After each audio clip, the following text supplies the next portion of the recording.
The sun had just dipped below the horizon when my phone lit up with her message. I'll be late, don't wait. Short, casual, like my evening, or my feelings, no longer carried any weight. I stared at the words for a moment, then typed back slowly, no rush. I'm not alone either. I set the phone face down on the coffee table, and leaned back in the chair. The house was quiet, dinner sat and touched on the counter. Warm lights glowed, but the air felt still, different. For weeks I had noticed the changes. Late nights that stretched longer than work should allow. Answers that stayed vague. The way she angled her phone away whenever a notification came in. I hadn't said anything. I had just watched, and waited. I wasn't angry when I sent that reply. I was calm, almost too calm. Certainty does that. It quiets everything else. 10 minutes passed, then the front door flew open. She stormed in, handbag still hanging from her shoulder, eyes blazing. What did you mean by that text? Her voice cut through the room. She scanned the living room fast, left, right, behind me, like she expected to see someone standing there. Proof, evidence, anything. I didn't stand up,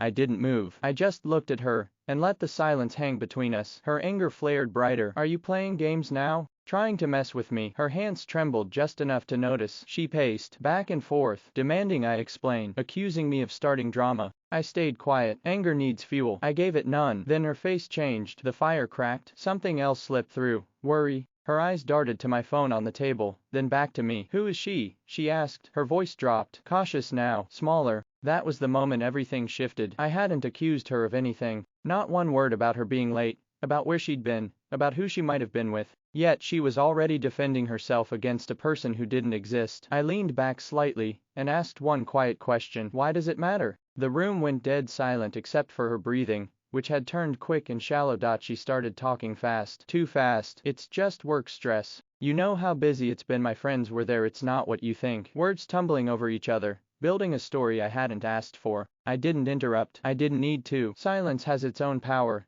When the truth is already in the room. She stopped pacing, stared at me, searching my face for anger, jealousy, pain, anything she could recognize. She found nothing. Say something, she said. Her voice cracked on the last word. I spoke softly. I already know more than you think I do. That one sentence broke something inside her. Her shoulders dropped. The fight drained out of her eyes. What was left looked like fear. How long have you known? She whispered. What did you see? Who told you? I didn't answer those questions. I didn't have to. She sank onto the couch across from me, slowly, like the weight of the moment had finally caught up. Then the tears came. Not loud sobs, just quiet, broken breaths. Apologies spilled out, but they weren't really about what she had done. They were about being afraid of losing our life together, afraid of the future changing. I listened. I noticed the difference. She was sorry for the risk, not for the hurt. That mattered. After a long pause I said, my message wasn't a test. It was a line in the sand. I've spent too long making excuses for things that didn't add up. She reached for my hand. I gently pulled mine back. That small movement said more than any argument ever could. We talked for hours that night. Not yelling, not fighting, just words, honest ones,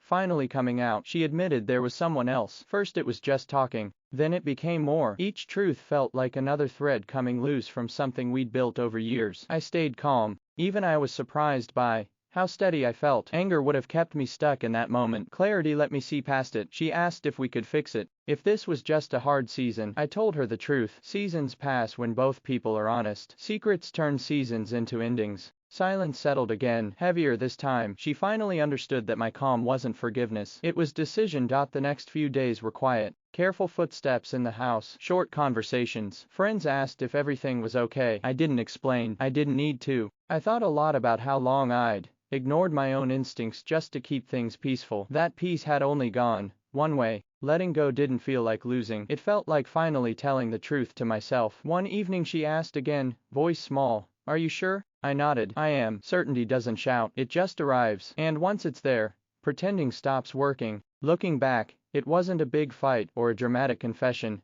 that ended things. It was 2 short text messages. I'll be late. Don't wait. No rush. I'm not alone either. No shouting. No names. No proof pulled out like a weapon. Just calm honesty. And her reaction told the whole story. Sometimes you don't catch someone in a lie. You just stop waiting for them to tell the truth. And in that quiet choice, you take back the one thing no one can ever give you again, your self-respect.